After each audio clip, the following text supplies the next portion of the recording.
Si vous voulez bien, sans plus tarder, on va aller dans la parole du Seigneur. Alléluia. Gloire à Dieu. Merci Seigneur. Nous allons voir donc aujourd'hui particulièrement la doctrine de la sécurité éternelle inconditionnelle. Vous voyez, il y a des gens qui croient à cela, nous allons voir cela. Alors si vous voulez bien, on va lire dans Luc chapitre 8. Luc chapitre 8, verset 11. C'est la parabole du semeur. Et Jésus dit l'explication de la parabole sur les 4 terrains. Voici ce que signifie cette parabole. La semence, c'est la parole de Dieu. Et ceux qui sont le long du chemin, ce sont ceux qui entendent, puis le diable vient et enlève de leur cœur la parole, de peur qu'ils ne croient et soient sauvés. Ceux qui sont sur le roc sont ceux qui, lorsqu'ils entendent la parole, la reçoivent avec joie, mais ils n'ont point de racines. Ils croient pour un temps et ils succombent au moment de la tentation. Notez bien cette expression, ils croient pour un temps. Ce qui est tombé parmi les épines, ce sont ceux qui, ayant entendu la parole, s'en vont et la laissent étouffer par les soucis, les richesses et les plaisirs de la vie, et ils ne portent pas de fruits qui viennent à maturité. Ce qui est tombé dans la bonne terre sont ceux qui, ayant entendu la parole, avec un cœur honnête et bon, la retiennent, la gardent, et portent du fruit avec persévérance. Amen. Seigneur, nous voulons te bénir. Nous sommes tellement heureux, Seigneur, pour ta grâce, Seigneur, pour ton onction qui ce matin, Seigneur, est évidente sur l'assemblée de tes enfants qui t'aiment et qui désirent croître et grandir dans tes voies. Je te prie ce matin d'aider ce pauvre prédicateur à annoncer ta puissante parole, que ce glaive de l'esprit puisse continuer à tournoyer au-dessus de nos têtes, Seigneur, que nous puissions réaliser, comprendre, croire, que nous puissions sonder les Écritures et nous voulons, Seigneur, suivre l'exemple de ce que tu nous as donné dans ton enseignement, dans la saine doctrine. Nous voulons être enracinés dans la doctrine, Seigneur, car c'est cela qui est le squelette du corps de l'Église.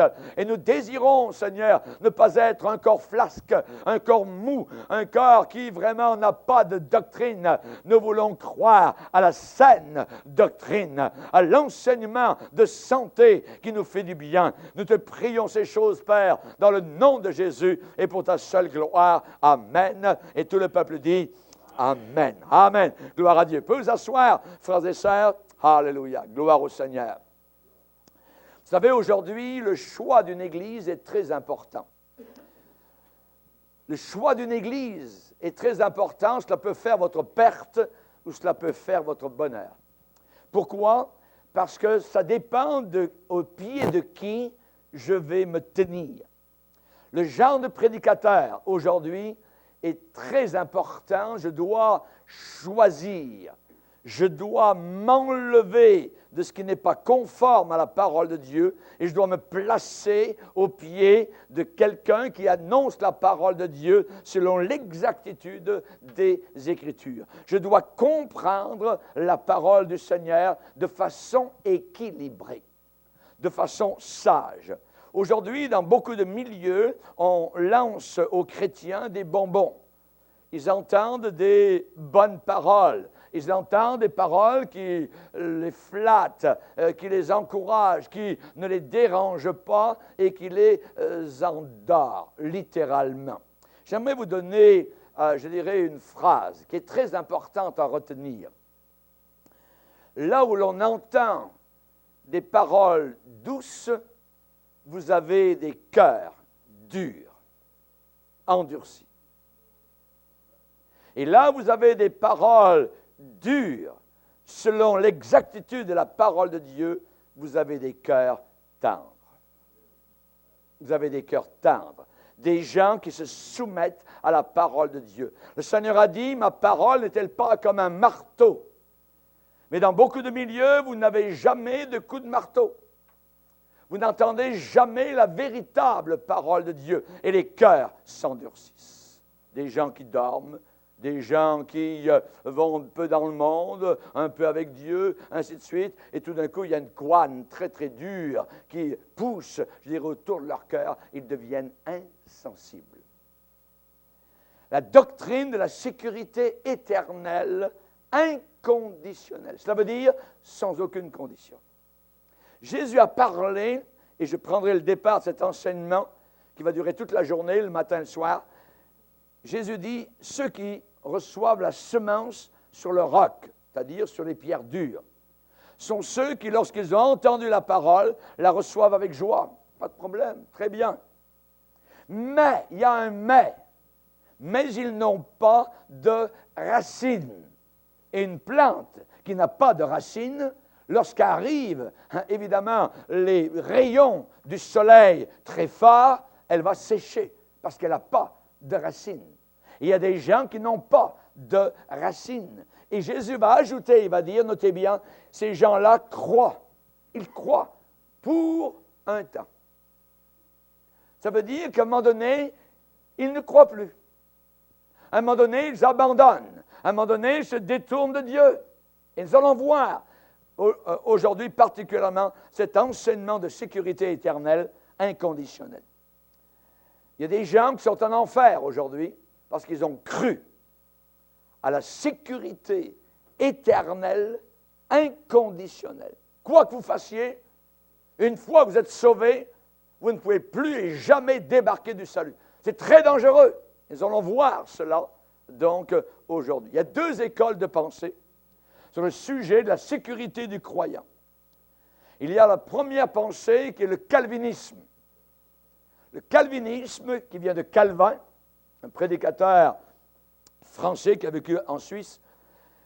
Le calvinisme met l'emphase sur la souveraineté de Dieu. Dieu est souverain et ses prérogatives sont divines et s'il veut vous sauver, vous serez sauvé quasiment malgré vous. C'est Dieu qui vous a choisi. Il en choisit quelques-uns et il n'en choisit pas d'autres qui seront damnés. Ça, c'est ce que le calvinisme enseigne. La doctrine de la sécurité inconditionnelle accepte, croit cette perspective calviniste.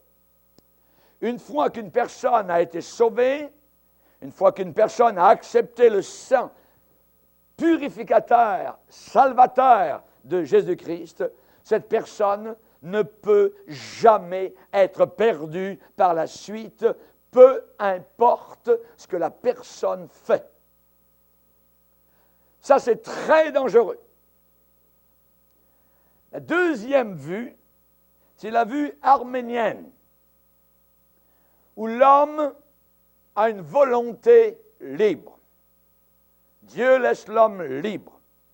L'homme a une responsabilité. L'homme n'est pas un pantin que Dieu bouge avec des ficelles du haut du ciel. Viens ici, je veux que tu sois sauvé. Toi, je ne veux pas que tu sois sauvé, ainsi de suite. Non.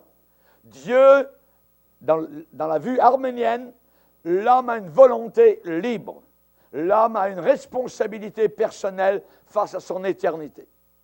C'est la volonté libre de l'homme qui va déterminer sa condition éternelle. Et entre, je dirais, les positions du salut, être sauvé, ou bien être totalement perdu, il y a des gens qui vacillent constamment toute leur vie chrétienne entre ces deux points de vue.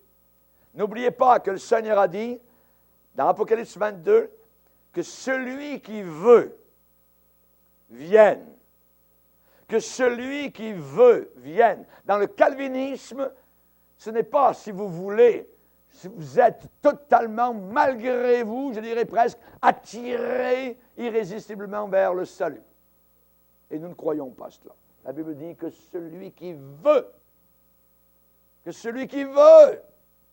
vous pouvez vouloir ou ne pas vouloir. Vous avez une volonté libre. Dieu vous a laissé. Quelqu'un peut être sauvé. Quelqu'un peut à un moment donné ne plus vouloir de Jésus-Christ, de la Bible, de l'Église. Et il est libre de s'en aller vers sa perdition éternelle. Je vais vous l'expliquer durant cette journée. Pour bien comprendre ces deux positions, il faut les analyser ensemble, les voir ensemble, ces deux positions. C'est vrai que Dieu est souverain. C'est vrai que Dieu a une latitude complète, il fait ce qu'il veut dans n'importe quel domaine. Mais en même temps, Dieu agirait contre ce qu'il a déclaré, et cela ne peut pas être. Voyez, toute doctrine, tout enseignement qui demande une action contraire aux autres domaines de la parole de Dieu est fausse. Voyez, c'est une doctrine fausse. Et on va se poser aujourd'hui, durant toute la journée, 4 questions. Première question, on va en voir 2 ce matin. La première question, une personne sauvée peut-elle être perdue ensuite?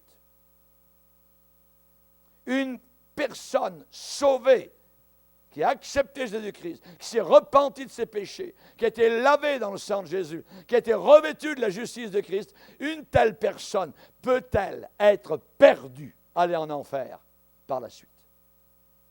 On peut formuler la question, est-ce qu'un chrétien né de nouveau peut cesser d'être un chrétien né de nouveau? Est-ce qu'un chrétien né de nouveau peut arrêter d'être un chrétien né de nouveau? La réponse est oui. Sinon, vous seriez un pantin. Un croyant peut-il arrêter de croire? Jésus a dit, il croit pour un temps. Bien écrit. Il croit pour un temps. Il croit pour un temps.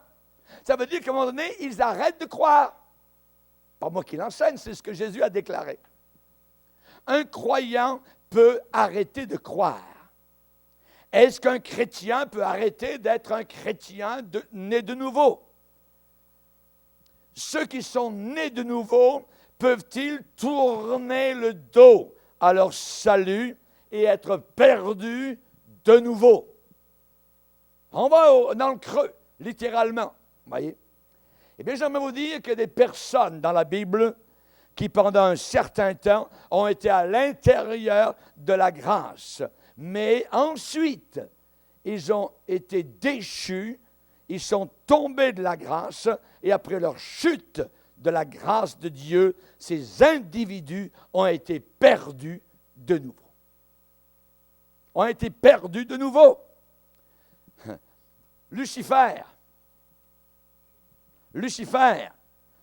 qui avait été sans péché, intègre dans ses voies, une créature de Dieu.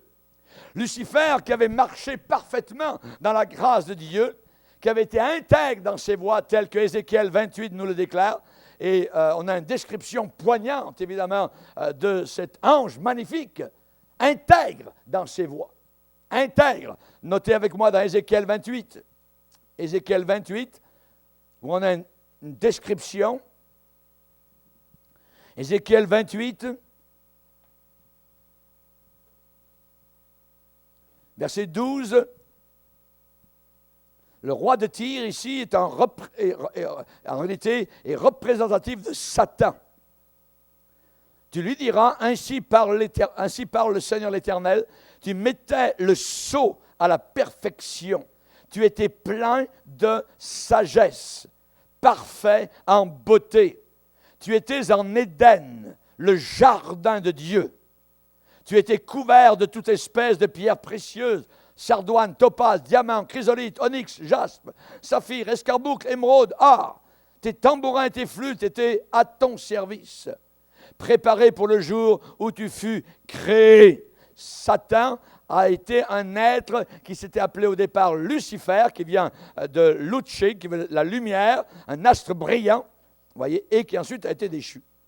Verset 14, tu étais un chérubin protecteur, aux ailes déployées, je t'avais placé, et tu étais sur la sainte montagne de Dieu, tu marchais au milieu des pierres étincelantes, tu as été intègre dans tes voies, intégrité, depuis le jour où tu fus créé, jusqu'à celui où l'iniquité, le péché, la rébellion, la révolte a été trouvée chez toi.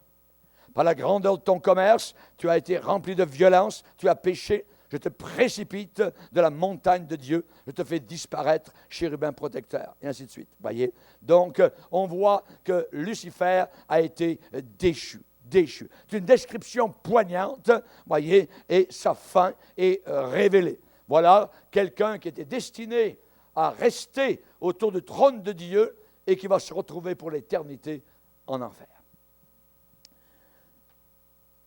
Des millions d'anges créés par Dieu, rappelez-vous, un tiers se sont rebellés, des anges de Dieu, et ont choisi de suivre Lucifer dans son insurrection contre le Seigneur. Et chacun de ces anges rebelles, chacun d'entre eux, eh bien, est destiné à rejoindre Lucifer dans l'enfer.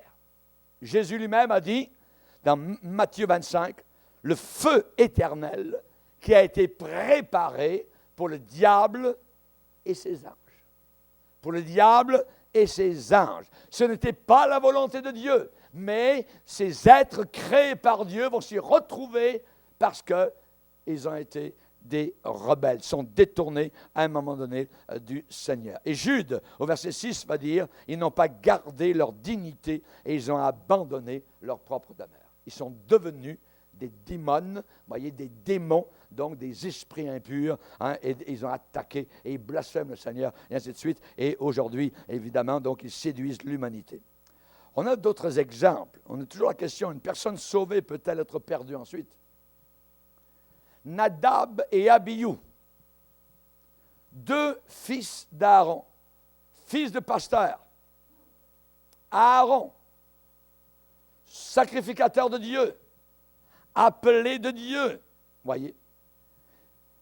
Il a été le premier sacrificateur des enfants d'Israël, Aaron, après la captivité en Égypte. Ses deux fils, Aaron, il avait 4 fils. Il y en a 2 qui ont désobéi à Dieu, qui sont rebellés contre Dieu. Ils sont arrivés devant le Seigneur complètement saouls, remplis d'alcool. Ils sont entrés devant Dieu, blablabla, paf, un feu de Dieu est sorti de la présence du Seigneur et les a consumés, les a tués sur place. Parce qu'on ne se moque pas de Dieu. Voyez? Donc, c'est des gens dans le service de Dieu, destinés au ciel.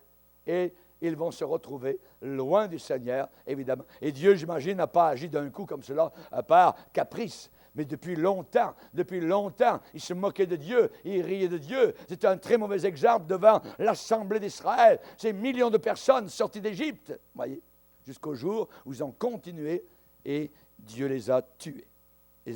Détruits par le feu de Dieu. Une fin instantanée. Corée et Dathan, dans Nombre 16, avec un autre qui s'appelait Abiram.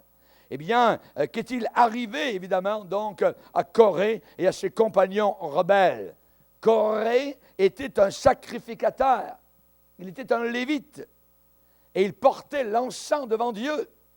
Voyez?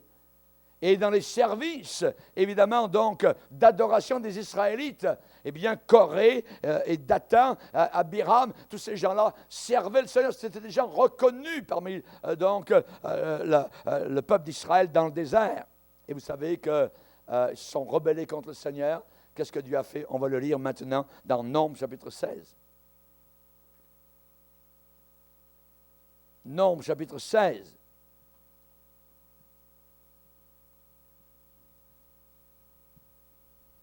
Verset 30.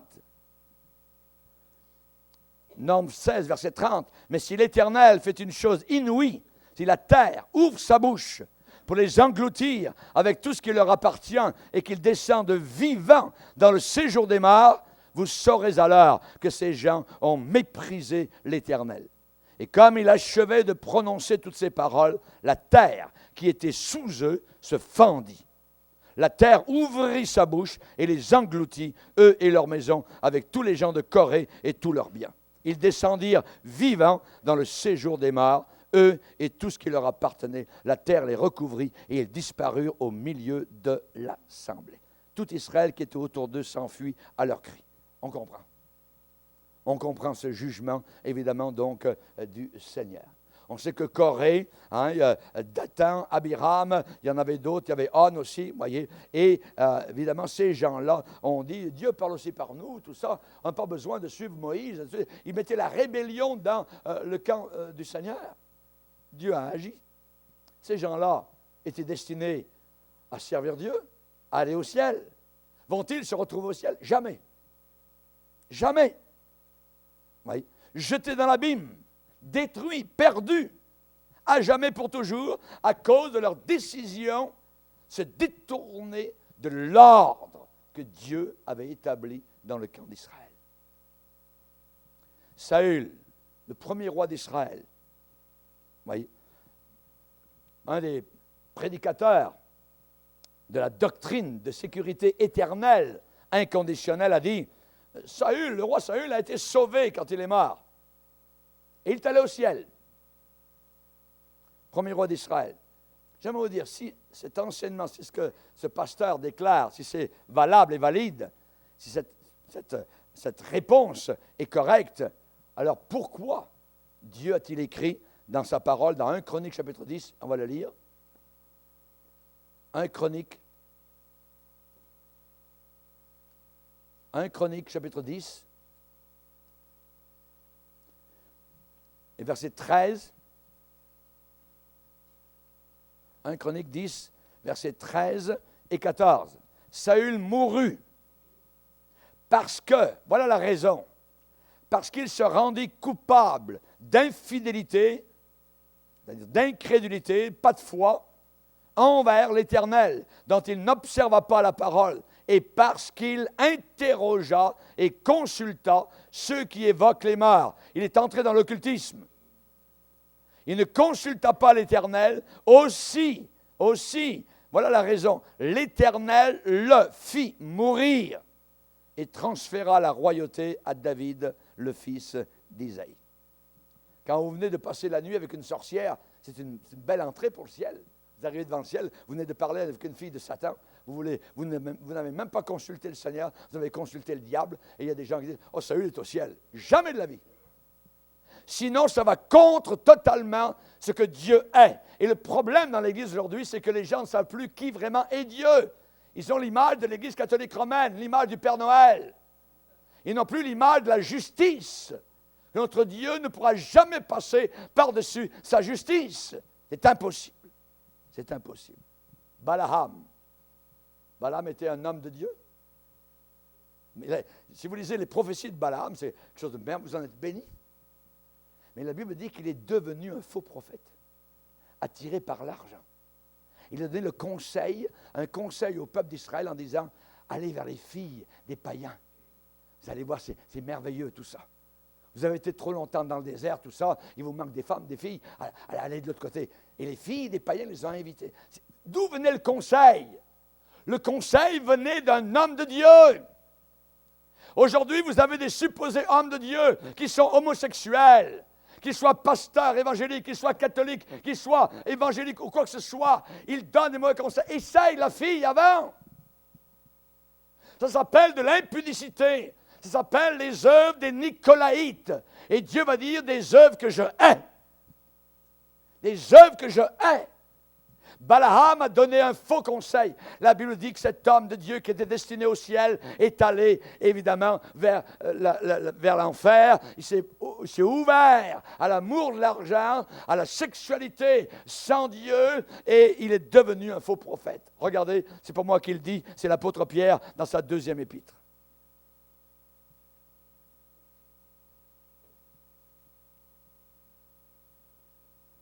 Verset 15. 2 Pierre, chapitre 2, verset 15, même 14, ils ont les yeux pleins d'adultère, pleins de saleté, les yeux sales, les yeux pleins d'adultère, remplis d'adultère, insatiables de péché, ils amorcent les âmes mal affermies, ils ont le cœur exercé à la cupidité, à l'amour de l'argent, ce sont des enfants maudits, des enfants de malédiction. Verset 15, après avoir quitté le droit chemin. Ça veut dire qu'ils y étaient auparavant dans le droit chemin. si aujourd'hui, moi, je décide de quitter le ministère, c'est que j'y étais auparavant, mais je m'en vais du ministère.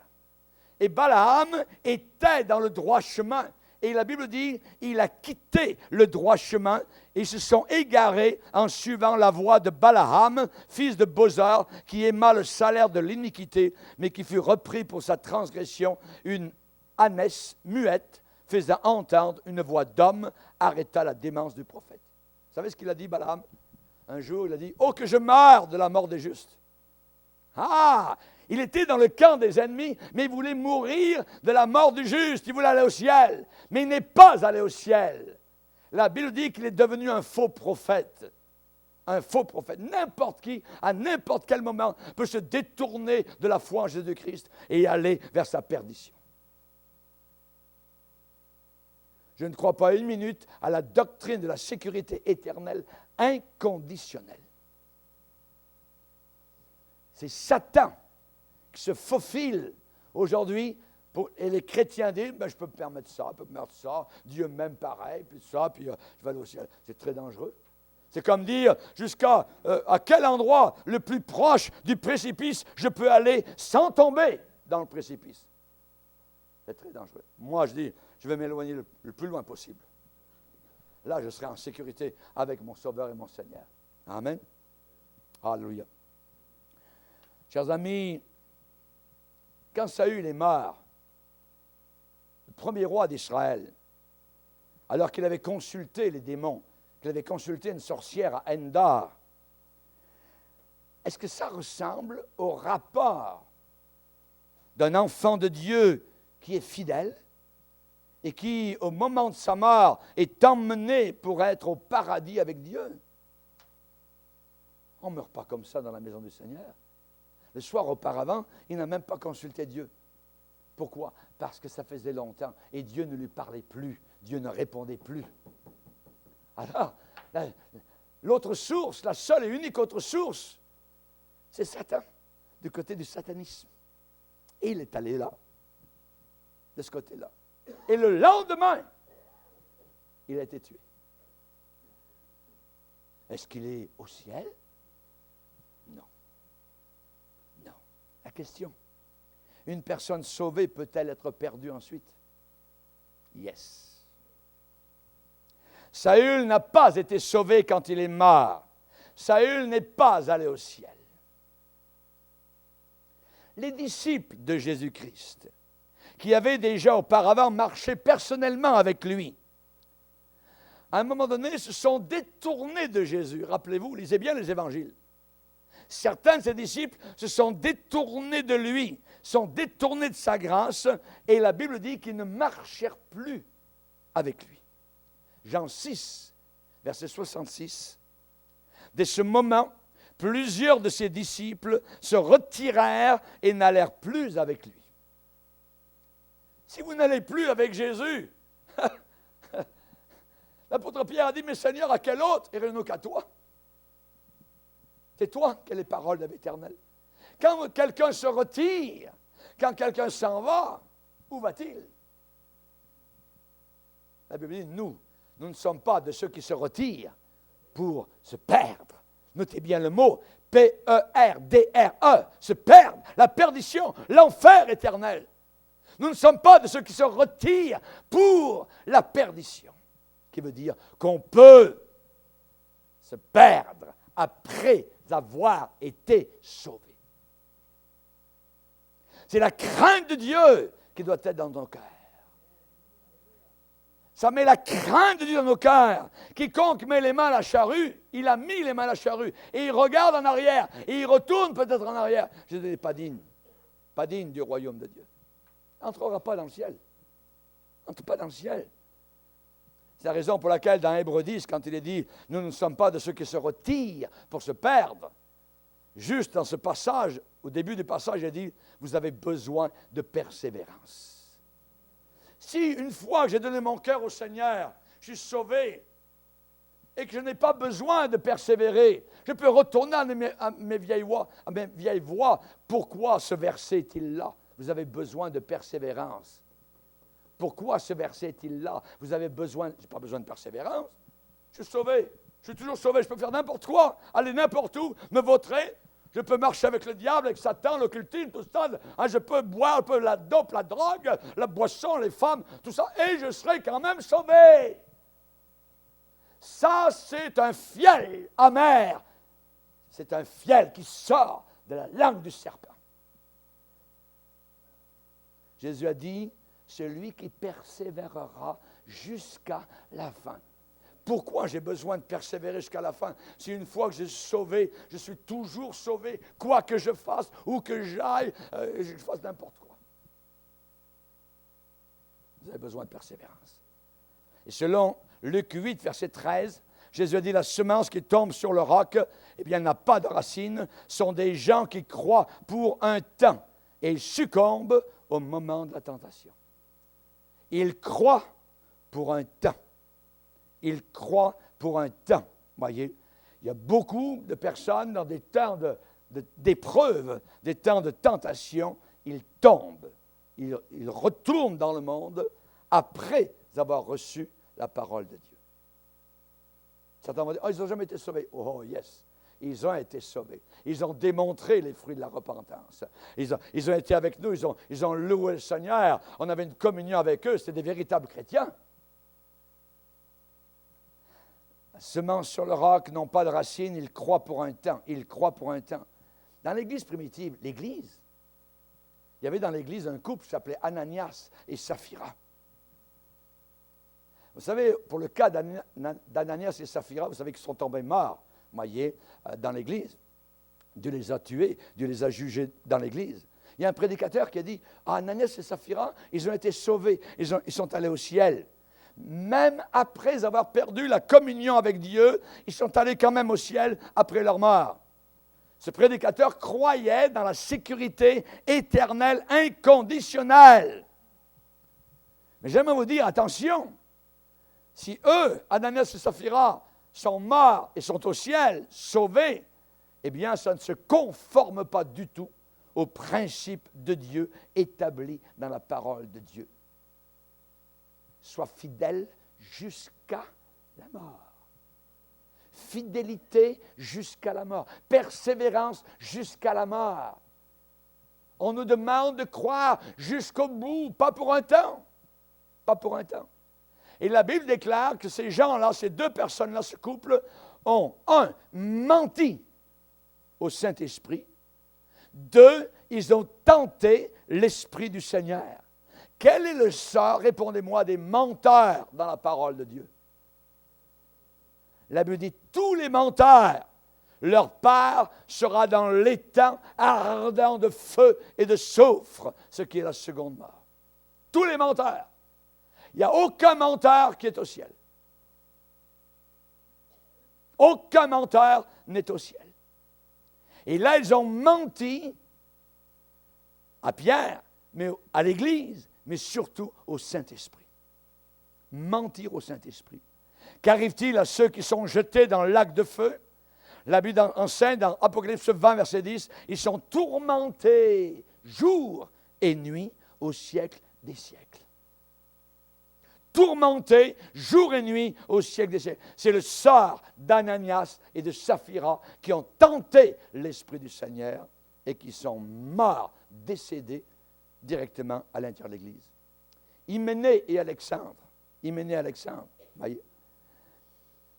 Paul a dit, ils ont fait naufrage par rapport à la foi. Naufrage, c'est ce qui veut dire, on peut faire naufrage.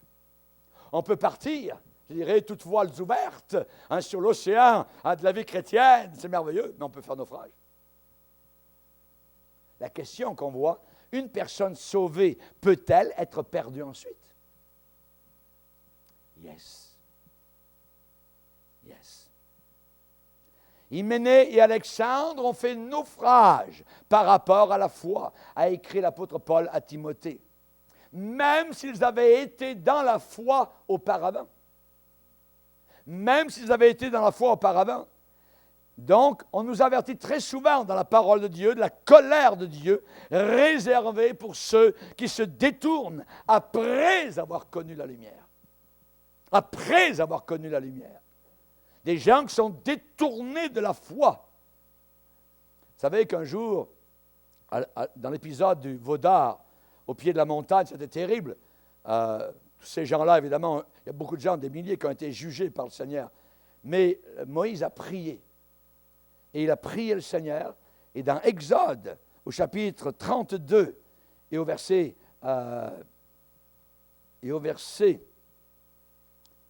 32,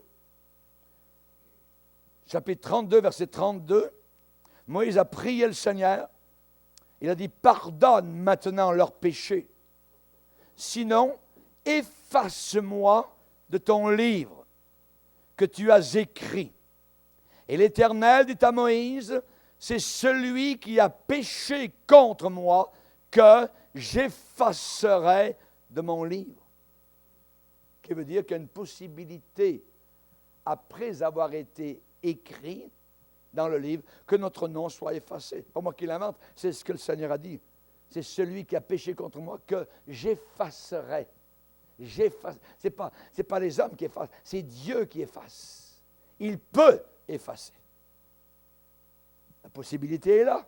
C'est Dieu qui l'a dit. Dans Deutéronome 30, un peu plus loin, Deutéronome 30, verset 15, « Je mets aujourd'hui devant toi la vie et le bien, la mort et le mal. » Voyez. Verset 17, « Mais si ton cœur se détourne, ça veut dire si ton cœur apostasie, se détourne, m'abandonne, si tu n'obéis pas et si tu te laisses entraîner à te prosterner devant d'autres dieux et à les servir, je vous déclare aujourd'hui que vous périrez et que vous ne prolongerez point vos jours. Vous périrez. Quand on parle de périr dans la parole de Dieu, c'est l'enfer, la perdition. La perdition. Lisez avec moi dans Ézéchiel, chapitre 3. Ézéchiel, chapitre 3. Verset 17. Fils de l'homme, je t'établis comme sentinelle sur mon peuple, sur la maison d'Israël. Tu écouteras la parole qui sortira de ma bouche. Tu les avertiras de ma part. Et regardez au verset 20. Si un juste se détourne de sa justice et fait ce qui est mal, je mettrai un piège devant lui et il mourra. Et il mourra. Si un juste se détourne de sa justice. Donc un juste peut se détourner, évidemment, de sa justice, se détourner de Christ. Christ est notre justice. Je peux me détourner de Jésus quand je veux. Vous voyez? Personne n'est lié totalement malgré sa volonté à Jésus. Dieu veut des gens qui l'aiment avec amour et non pas forcés. Jamais, jamais. Jésus a bien dit, si le sel perd sa saveur, le sel peut perdre son goût, peut perdre sa saveur. Je peux perdre mon salut. Oui. Jésus a bien dit, si vous demeurez dans ma parole, vous êtes vraiment mes disciples. Si vous restez, si vous demeurez dans ma parole, si vous ne vous en allez pas loin de ma parole. Et dans Jean chapitre 15, quand Jésus parle qu'il est le cep, voyez, et que nous sommes les branches, qu'est-ce que le Seigneur dit dans Jean 15, verset 6? Si quelqu'un ne demeure pas en moi, il est jeté dehors. Dehors. Dehors de quoi?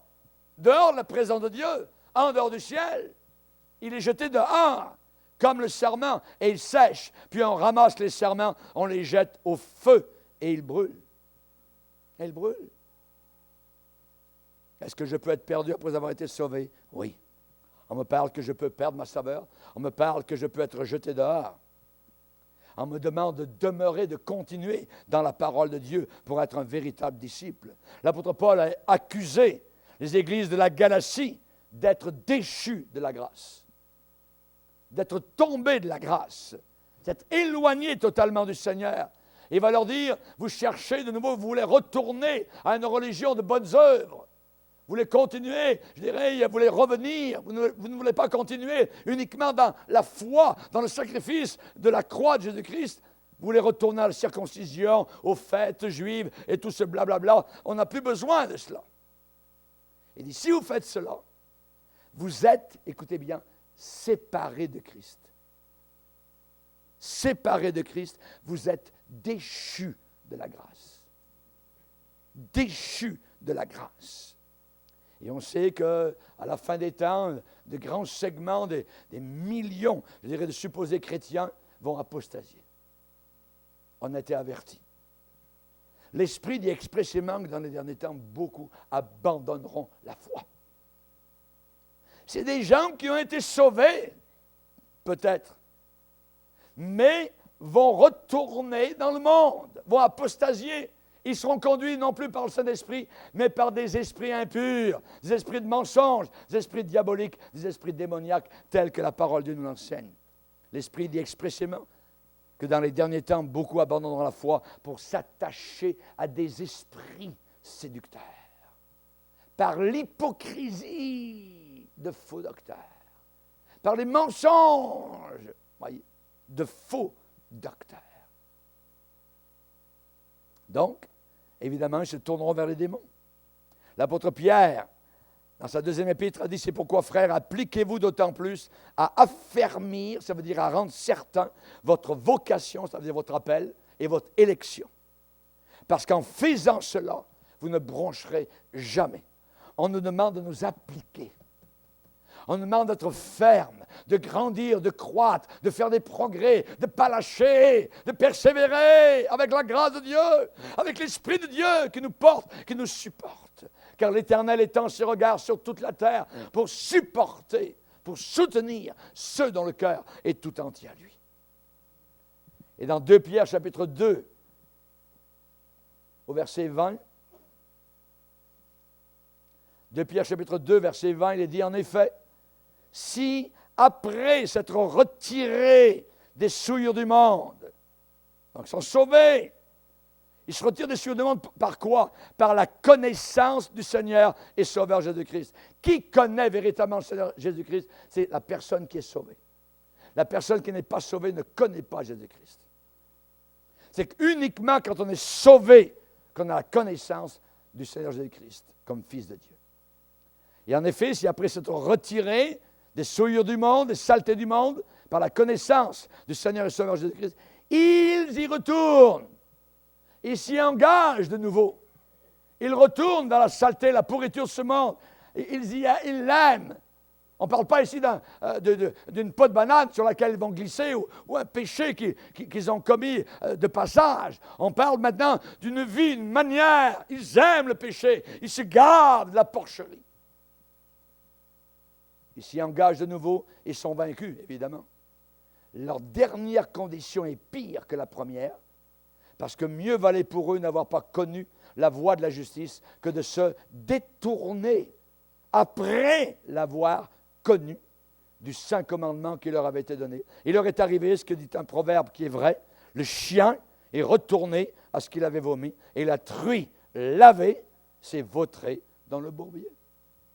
La question est là. Une personne sauvée peut-elle être perdue ensuite? Oui, c'est clair, c'est très clair, voyez. Ou bien je vais laisser les Écritures me parler, ou bien non, moi c'est mon prédicateur, c'est mon pasteur qui m'a enseigné ça, et puis je vais suivre ce qu'il m'a dit. Puis lui, il aura rendre compte. Ah non, laisse la parole de Dieu te parler, te convaincre de péché, de justice, du jugement qui s'en vient. Chers amis, les faux docteurs viennent sous le déguisement de loups. Ce sont des loups déguisés. Quel est leur déguisement? Des brebis. Des peaux de brebis. Sous des peaux de brebis, vous voyez, dessous, ça sent le loup. Ça sent fort, ça sent pas une brebis. Ça paraît une brebis. Il suffit de soulever un peu la peau des dents. Soudain, ce n'est pas des dents de brebis, c'est des crocs. C'est des loups. Et Jésus l'a déclaré, que les faux docteurs viennent à vous déguisés en brebis. N'avons-nous pas fait des miracles? N'avons-nous pas prophétisé en ton nom? N'avons-nous pas fait ceci, cela? Je ne vous ai jamais connu, va dire le Seigneur. Je ne vous ai jamais connu. Ce qu'on a fait n'est pas important. L'important devant le trône de Dieu en cette journée-là, c'est ce que lui a fait et non pas ce que j'ai fait. Quand vous aurez fait tout ce qui vous a été commandé, dites, nous sommes des serviteurs inutiles. Mais ces gars-là, devant Dieu, on a fait ceci, on a fait cela, on a parcouru la terre et tout ça. Des loups déguisés en brebis, retirez-vous de moi. La Bible dit dans 1 Pierre chapitre 2 qu'ils renieront le maître qui les a rachetés. Croyez-vous que Judas va être au ciel? Iscariote. Croyez-vous que Démas va être au ciel? Alors que Paul a écrit sur Démas, Démas m'a abandonné par amour pour le siècle présent. Le siècle pourri, le siècle présent actuel. D'aimer plus le siècle présent actuel que le Seigneur Jésus-Christ est digne de l'enfer éternel. Démas m'a abandonné par amour pour le siècle présent. Ce ne sont pas des vainqueurs et leur nom va être effacé du livre de vie. Du livre de vie. Lisez avec moi dans Apocalypse chapitre 3. Apocalypse chapitre 3. Verset 5, celui qui vaincra, vaincre le monde par notre foi, sera revêtu ainsi de vêtements blancs. Je n'effacerai point son nom du livre de vie. Je n'effacerai point son nom du livre de vie. Et je confesserai son nom devant mon Père et devant ses anges. Les vainqueurs, gloire au Seigneur. Amen. Dans Exode, on a lu tout à l'heure, le Seigneur a dit à Moïse, c'est celui qui a péché que j'effacerai. Que j'effacerai. Dans le psaume 69, David va dire à ses ennemis, Seigneur, qu'il soit effacé du livre. Qu'il soit effacé du livre. Vous savez, ceux qui ne sont pas vainqueurs, ils vont adorer. Ils vont adorer l'Antéchrist. Ils vont adorer Satan. Ils vont adorer la bête. C'est la raison pour laquelle, dans l'Église de Dieu, le Seigneur a dit, je ne veux pas que vous soyez en communion avec les démons. Si nous venons à la table du Seigneur, nous ne voulons pas avoir été le samedi soir à la table des démons.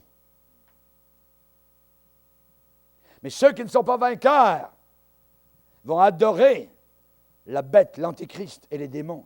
Et leur nom ne sera pas inscrit dans le livre de vie. Au grand jour de jugement, il a dit, des livres furent ouverts, et un autre livre fut ouvert, celui qui est le livre de vie. Et ces gens-là seront jugés selon leurs œuvres. Ils ne seront pas jugés selon l'œuvre de la croix, puisqu'ils n'y croient pas, puisqu'ils ont abandonné Christ. Ils seront jugés selon leurs œuvres, et il n'y a aucune œuvre qui va amener quelqu'un au ciel. Aucune œuvre ne va amener, quelque bonne qu'elle ait été, ne pourra amener quelqu'un dans le ciel éternel. Regardez dans Hébreux chapitre 6. Hébreux chapitre 6.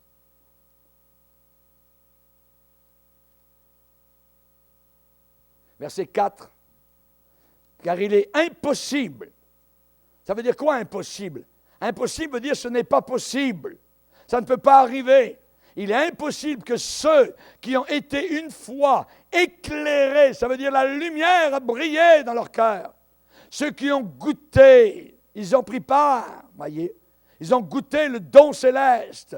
Ça veut dire, eh bien, le don céleste, c'est Jésus-Christ, qui ont eu part au Saint-Esprit, à l'œuvre de l'Esprit, à la puissance de l'Esprit, qui ont goûté la bonne parole de Dieu et les puissances du siècle à venir, et qui sont tombés, qui ont été déchus, sont retournés à leur pourriture, à leur saleté, à leur vieille façon de vivre. C'est impossible qu'ils soient encore renouvelés et amenés à la repentance, puisqu'ils crucifient pour leur part le Fils de Dieu et l'exposent à l'ignominie. Il marche sur le sang de Jésus. Il piétine. Il se moque du sang de Christ. C'est impossible. Ce n'est pas possible. Ne faisons pas d'erreur, évidemment, sur le sens de cette écriture.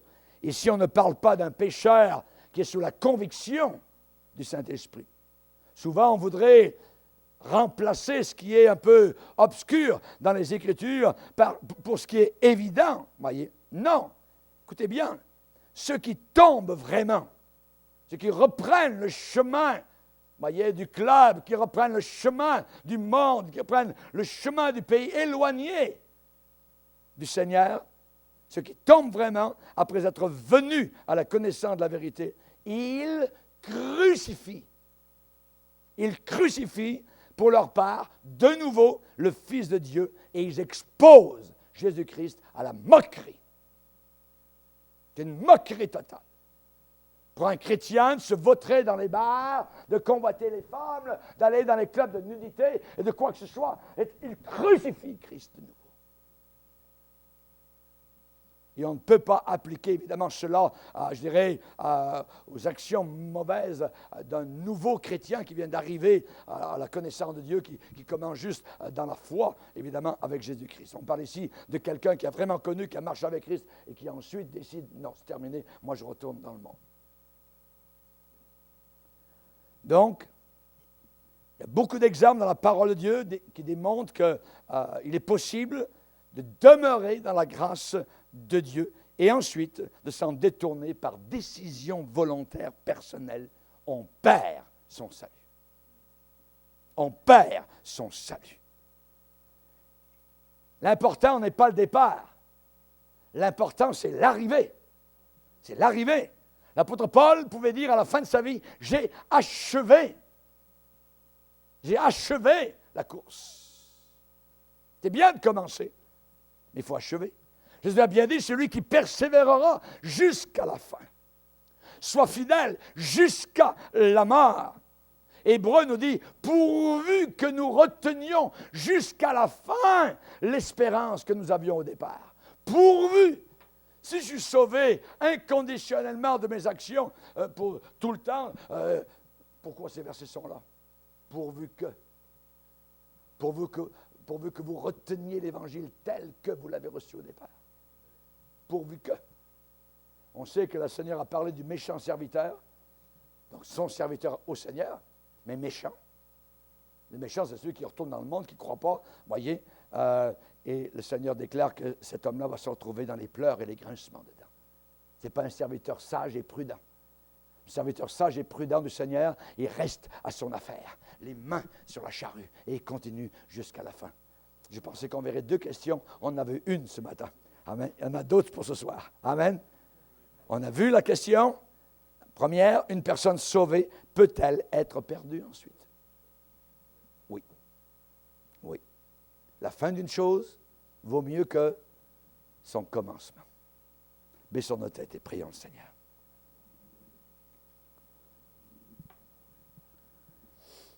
Notre Dieu, nous voulons te bénir. Notre Dieu, nous désirons avoir ta crainte dans nos cœurs. Tu n'es pas un Père Noël. Tu ne nous envoies pas des bonbons du haut du ciel. Seigneur, tu nous donnes la vérité pleine, totale et pure. Tu n'as pas besoin particulièrement de bâtiments, de grands bâtiments. Ce que tu veux, Seigneur, c'est que nous tremblions devant ta parole. Voici sur qui je porterai le regard, sur celui qui me craint, qui respecte, qui tremble devant ma parole. C'est notre Dieu. Que d'inconséquence, que de négligence parmi parfois tes enfants. Et nous désirons ce matin prendre conscience que c'est ta parole qui demeurera, qui restera. Aide-nous, Seigneur, à l'aimer telle qu'elle nous est enseignée, dans la voie de la vérité. Aide-nous à nous y soumettre. Aide-nous à la croire et à la recevoir, non pas comme étant la parole d'un homme, mais comme ce qu'elle est véritablement, la parole de Dieu. Amen.